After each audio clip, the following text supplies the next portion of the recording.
It's a great day. My name is Che Brown, the Happy Entrepreneur, and welcome to the Happy Entrepreneur Show, the #1 business development and revenue focused late night show in the country where we're on a mission. And our mission really is to empower. Our mission is to inspire. And our mission is to provide you, the entrepreneur, with all of the resources that are necessary to execute that big vision you have for the people you were called to serve. And on this episode, we have the one and only Roy. He's in the building. He'll be talking about how you can really leverage entrepreneurship from your corporate experience by really incorporating personal branding. And that leads to multiple streams of income. We'll get a chance to talk about that in a minute. That sounds like a lot. What's going on, Roy? How are you? Nothing much, Shay. Doing good. Blessed to be here, right? And just glad to be able to make an impact. So, but no, thanks for having me and being on the show this evening. Thanks a lot, man. I appreciate it. Folks are looking, and the first thing they've got to ask is, wow, that personal branding again. It means a lot of things to different people and different places and different spaces, but can you take a moment and give us what is your view of the world? What is personal branding that we'll be talking about later on today? Yeah, I think it may be a little bit different for me, right? Like a lot of people talk about branding from a marketing perspective, but to me, I look at branding from a purpose perspective, right? So what is your purpose? And then everything that you do, your investments, your time, the way that you use your talent should be kind of aligned with that purpose, right? And that becomes your brand, right? So, if you're a servant of people, if you're a protector of values, right? If you're a multiplier, if you're an exhorter, like whatever those things are, I think a lot of people try to make their brand something that's marketable or try to make their brand something that's poppy or catchy. And a lot of those things only last for a short period of time. But I think when your brand is tied to your purpose, like my brand is, I'm a leader of leaders, right? Like that is tied to my purpose. It's tied to my profession and everything that I do as well. So for me, the brand should be in alignment with what your purpose is and essentially what you were made for. Love it. And for those folks that are watching and saying, wow, how does one discover their purpose? That's something he even has 1 or 2 or 3 ideas. Don't worry, ladies and gentlemen, we'll get into who he is. He'll give you his backstory. But you might be one, he says, hey, it has to be in line with your purpose. I'm thinking the first question you might have on your mind is, wow, how do I determine what my purpose is? And that's something that he also helps folks with. We're going to find out. So the question is, what do you say to the person who's like, I'm not too sure what my purpose is today? What's a couple of things you might recommend to them? Yeah, I think the key thing when you talk about purpose is actually identifying a problem that you see in the world that you feel compelled to fix. Right? So it's that thing that when you're in a circumstance or a situation, whether someone's paying you, right? Like, there are some people who are just wired for hospitality, right? It doesn't matter where they are. It doesn't matter if they're being served or if they're serving. They're just wired towards hospitality. They like doing for people. They like making people feel comfortable. And so I think it's really that innate thing that's inside of you that regardless of what environment you're in, that's what you lean towards, right? You lean towards that thing because there's something intrinsically in you that motivates you to do that because it's a part of how you're built, right? Like people say that, when you find a thing that you love, you never work a day in your life. I actually say when you find your purpose, you never regret a day of work, right? Because as long as you're in your purpose, it doesn't matter what you're doing because that work will be fulfilling, even if you're not being compensated, even if you're volunteering, because it's coming through you, not really from you. It's what you were made to do. And that's what you put out there. But that's what I say. It's the thing that you're naturally drawn to, right? We could go to college for things, we'll get in my background. I'm trained, like even when you just talk about what I have degrees in, it's quite interesting, but at the end of the day, it's like I've always had a propensity to find people that seem to be lost, right? That seem to not have direction, and then I just help them find their way, right? Whether it's training, teaching, pastoring, mentoring, consulting, coaching, that's just what I do. And the more that I leaned into that, the more that it, improved my income, improved my work-life harmony, my balance, and just kind of brought me to a better overall state of living as well. I love it how you mentioned that. And ladies and gentlemen, I know it sounds really easy. No, it sounds really simple, but I got to ask them the question, then why are people struggling these days? Sounds like you should just wake up in the morning and say, wow, this is my purpose. And you just go walk in it. The question I have for you is, here's a question. Why are folks struggling with leveraging their corporate side with entrepreneurship if that's one of their passions when it should be something they should just be able to walk right into? What's some of the challenges that hold people back? I think the primary challenge that holds people back from walking in their purpose is comparison, right? Like we look at what other people are doing, and what we really look at is we look at the results of what they've done, right? You see somebody that successfully launched a business, but we see the outcome. We see the money, we see the lifestyle, we see the freedom, we see flexibility, and then we're like, "Oh, we want that." But like that person could have just been walking in their purpose and that's where it led them. Right? There are other people who are walking in their purpose that are out serving villages of children food in Nairango, Ghana, right? Like every purpose doesn't lead to the same outcome, but because we're fed so many like scripted realities, right? Like with reality TV and social media, a lot of times if our purpose doesn't lead to that outcome that we expect, then we'll actually disregard our purpose because we've got an outcome that we just saw that somebody else had. We want that kind of car, we want that kind of house, we want that kind of thing. So I think comparison is the one part of it, and then the second part of it is just fear of being an individual, right? Like your purpose is very unique to you. So when we don't have like a cookie cutter pattern or process to follow, a lot of people are afraid of being unique. And I mean, everybody quotes the scripture, right? We're uniquely and wonderfully made. And I tell people all the time, people say that a lot, but they don't actually want to be unique. Mm-hmm. Because like when you're walking in your purpose, you want somebody else doing it before you that you can use it as example. You want to follow another footstep instead of actually connecting with people that will develop you in your purpose as a unique individual, to make sure that you reach the outcome that's designed for you, and not and so that you're not just copying somebody else's architecture or somebody else's blueprint, right? And so that's one of the things that I find when I mentor people is that you already knew where you wanted to go before you even understood who you were. So like Mm-hmm. once you understand your purpose, you should let your purpose dictate your destination, not the other way around. And so I think that's what gets us out of alignment. And I mean, in comparison is just horrible in our culture because we there's too much stimulation, right? We can see how everybody else is living, and then that's what we want, even if that's not something that's actually not in the cards for us to have, because it just distracts us from our purpose, right? Like having too many things, right? Where your treasure are, where your treasure is, your heart is also. Too many things can be a distraction, but a lot of us just want a bunch of stuff because we see it all the time. Spot on. And you were talking, and my folks said, Shay, wait a minute, slow down. You can speed up in a moment. I don't know this guy. I mean, I didn't get a chance to read his bio. You keep talking about he's a leader of leaders. I didn't get a chance to Google the gentleman yet. So slow down. Let me ask the question. You know what the question is already. Roy, what's your backstory? First, number one, who are you, obviously? Then what's the Yeah. backstory that led you to really being so passionate about what you're doing now? Yeah, so the backstory is, so I'm Roy Dockery. I grew up in the Northeast in Connecticut. I've lived all over the country just because of, came from a kind of disjointed background. So I grew up in Connecticut and Colorado and Tennessee and Virginia, North Carolina, kind of moved around a lot. But one thing that I always realized is that I always had groups of people who were following me that were often older than me, right? So like most of my friends were older than me or older than my brother. And then I was the one that was always providing the plans, whether they were good, legal, or illegal. Um, right? Like realized later on in life was like, man, people kind of tend to follow my lead. When I got into college, I decided that, okay, I mean, I became a manager of a Domino's when I was 16 years old.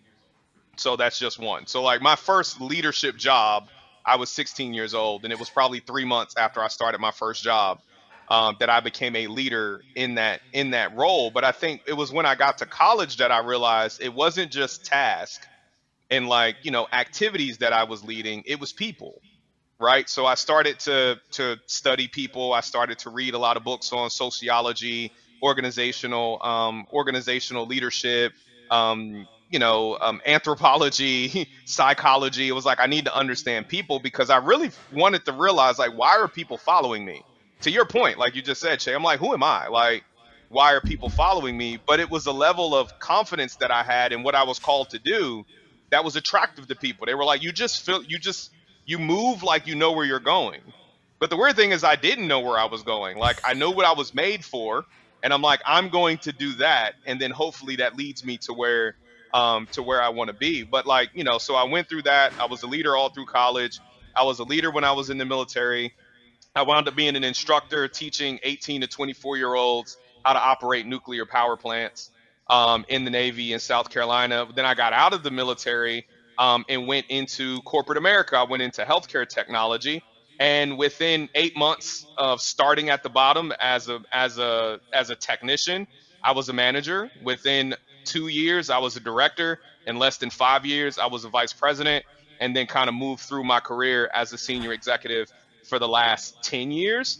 And now my job is actually to consult some of the largest corporations in the world on basically how to run field service organizations and how to operate with excellence and efficiency, right? So my current job is to be a leader of leaders in some of the largest companies in the world, like Dell, Oracle, IBM, and things of that nature. So like even the way that God's kind of progressed my career, I went from leading groups of people to leading departments.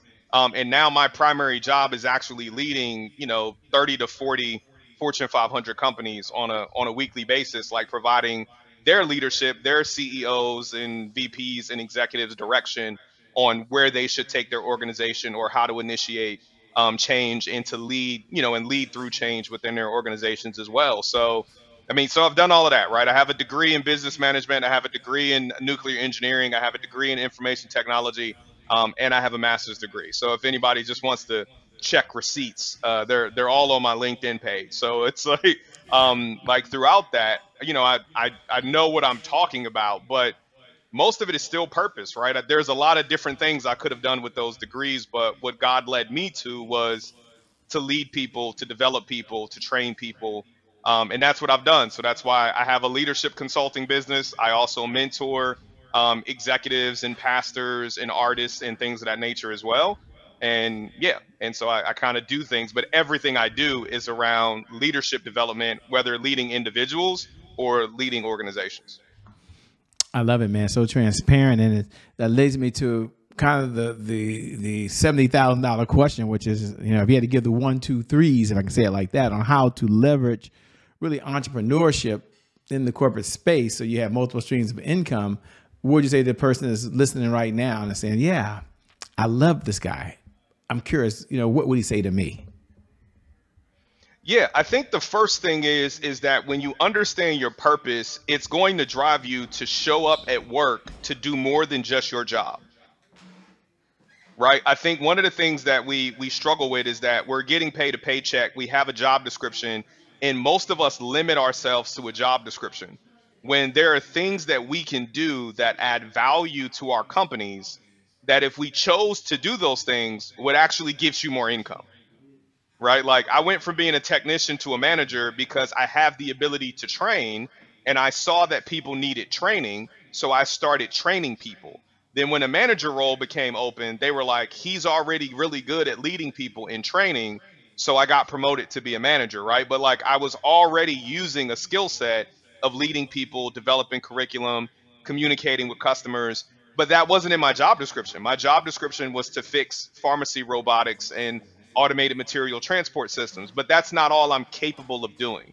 So the first thing I would say is that don't limit yourself at work to your job description, right? Like you have skills and abilities and passions that have nothing to do with the job that you have that add value to the job to the company you already work at. And in my book, I wrote a book called The Art of Leading. In my book, one of the things I talk about is that leads to entrepreneurship, where you'll wind up at a company just doing the job that only you can do, right? And it's like being an entrepreneur, but with a larger organization paying for your marketing, doing your HR, because you're genuinely only doing the things that you're passionate about. And I have several mentees that have done that. They're like, man, Che, people always complain about you're at work, and then people complain about, well, people don't see this problem, right? And then my boss doesn't know what they're doing, or they should do it this way. And what I Mm-hmm. tell people is write it up, put it, put detail to it, create your own job description and hand it to your boss. And everyone that I've told to do that all got a new job because their boss was like, that is exactly what we need. That is a great idea. Here's some more money. And only like, here's some more money to just go do the things that you want to do. And then we'll give the other, we'll give the other stuff that anybody can do to other people. But a lot of, we've been conditioned that like we go to work, we only do our job. But as somebody who's run corporations, who's done consulting, like every leader, every business genuinely wants people who want to add value, right? They genuinely want people who have creative and innovative ideas. And just because somebody might have been burned by a boss who stole their idea once, like just keep going. That happened to me in my early career. But you know what? He stole the idea, but he couldn't execute it because it wasn't his. So when it came time for him to execute on that idea, everything fell apart. And then everybody learned that it was my idea, and then I got promoted.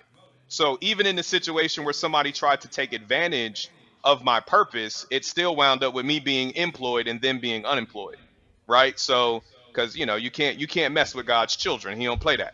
But I think that's the advice I would give, right? And you would start there, but then as you get really, really good at that thing, you also develop a brand and a reputation for that. So then as I started speaking at technology trade shows or advisory board events as a full-time employee of a corporation, then other people are seeing me and be like, hey, can you come talk to my company?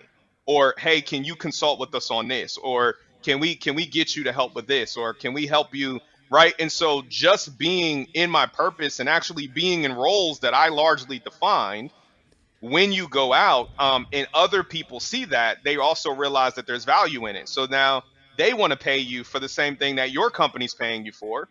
And you have more flexibility, right? You can do that on the side. You can do that on your day off. And then as you build up that demand, as you build up that brand recognition on the other side, then that's when that becomes your primary thing, if that's what you want to do, right? And you build that momentum. But it all starts from getting really good at something. And I think where a lot of us miss out is that if you were vocal and intentional about being good at the thing that you're purposed to do, you can do it at work, right? Like, because it adds value. It's just a lot of us haven't learned how to articulate that, write our own job description, and then basically walk up to our boss and say, like, here's a thing that I can do that adds value that nobody else can do.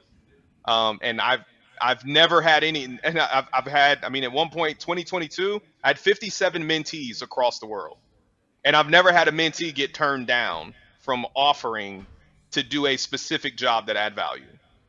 They've all gotten promoted. Wow.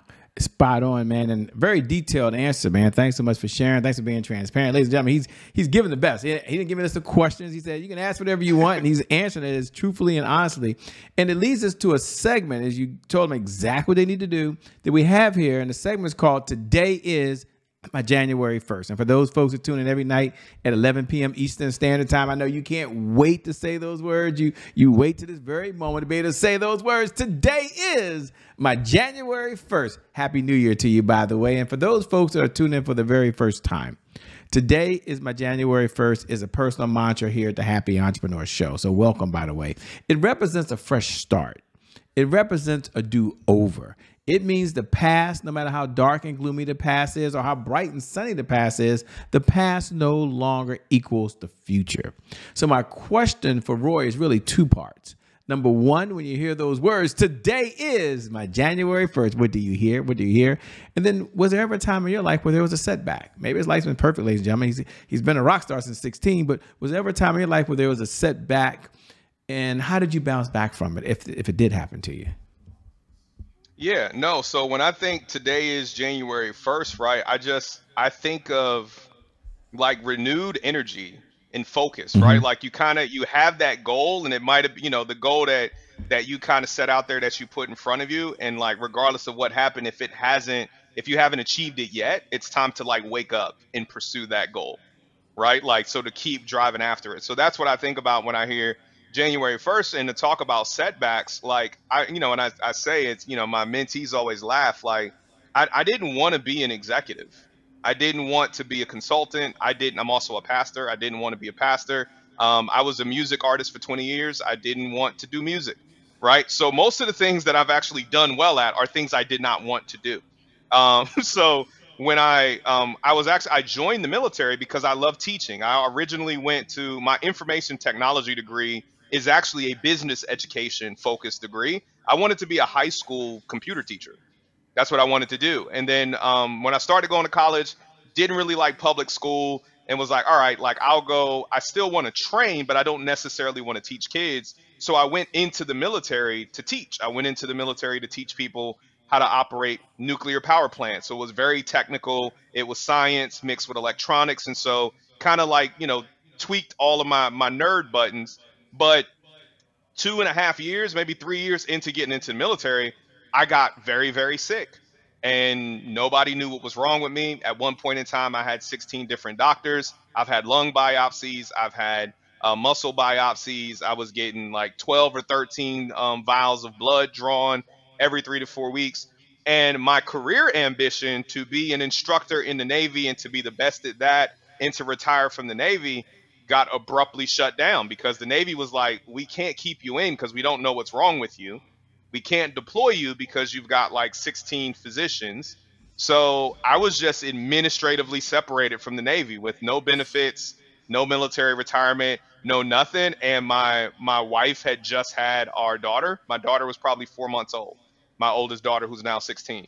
So that was a big setback for me. So it was literally, I had a plan, right? Like everybody thinks the military is a job you can't lose, right? Like I was just focusing on my wife and my daughter, and my faith and just growing in that. And work was all figured out for me, right? I didn't have to worry about anything. I had a house, I had a clothing allowance. I didn't have to worry about struggling. And all of that got pulled out from under me. So literally that day when I got the orders that said I had to get out of the military within 30 days and then figure out a new life for my family, that was a new January 1st, right? And so I just trusted God, continued to move forward in that purpose using the training that I got in the military. And that's how I got a job as a technician, that I wound up being a manager in 8 months and then a vice president within 5 years. So you can definitely come back from a setback, but even when there is a setback or an obstacle, it shouldn't make you take eyes off of your purpose, because we also learn from the bad things. We learn from the things that we didn't expect, right? Like the uncomfortable moments, I think is actually where we learn the most. Ah, wow. Again, so transparent, so straightforward. I appreciate it, man. Ladies and gentlemen, you're getting some really good nuggets. And I get to ask, because we have some time, one of my favorite questions to ask when we have time, and we do now, which is, what's one of the best pieces of advice, Roy, that you've ever been given? One of them. And I'll preface it for the audience, because you've heard him already talking. He has a lot of letters behind his names. Here's someone, you see, got a row of books kind of hiding underneath his chair over there somewhere. So he's read probably more books than he can remember these days. We've watched so many videos. I don't even count the hours anymore, how many videos and training sessions I've watched online. So I'm not asking you to come down with off the mountain with the 10 commandments or anything. But if you had to step back and say, you know what, here's one of the best pieces of advice that I've ever been given that I've taken to heart, that you would share with the audience, what is it and why? Yeah, it actually, and again, all of the corporate settings I've been in, like you said, there's actually books down there and up there, and then my library is actually in our bedroom. But the the best piece of advice that I think I've ever gotten, and I didn't realize it until later, was actually from my grandmother. So my grandmother is an immigrant from Jamaica. My father was born in Jamaica, came to the U.S. I think when he was like 12, but my grandmother was over here working before. And I remember she told me one day, because me and my uncle were talking to her about her taxes, and we were like, Grandma, like, you make a decent amount of money. Like, why don't you get you a new car? Like, why don't you do anything for yourself? And my grandmother said, just because I made more money, why would I spend it? And she said, I worked this hard so that like the next generation could do better. So she was like, even though I'm making more money, I'm actually saving it for you all. And so that small nugget of, just because I make more money, why would I spend it, kind of put me in a process that, like, as I went throughout my career, like, if we were comfortable, then like, why do I now need like a luxury car just because I'm a vice president? Like, why do I need these things? Because the best thing to have is the actual money, right? So it's just kind of like, and I think that kind of advice and direction is what, has me at 41 years old with no debt, right? At all. So And it was that mentality, like if I'm comfortable and if my family's good, then like I don't need to like keep up with people, right? Like just keep your money in the bank. And I think that's the the best advice I've gotten in my life. It took me a while to actually apply it, right? After you know, it got to it's something that seed got to set in for a bit. But once it did settle in, I was like, man, she is 100% right, right? And there's no reason for me to do anything other than that. So. Yeah, I love it, man. You seem like you're having a lot of fun, man. What do you enjoy most about what you're doing these days? Because you light up when you're talking about it. We can hear the energy in your voice. What are you enjoying most about what you're doing these days? Yeah, it's funny. Somebody just asked me that today. What I love the most is like I enjoy helping people and the impact that I'm able to have now because I'm helping some of the largest companies in the world. That's what's great to me because I get to go from an IT conversation to an electronics conversation to a power conversation to a like a church leadership conversation and an outreach.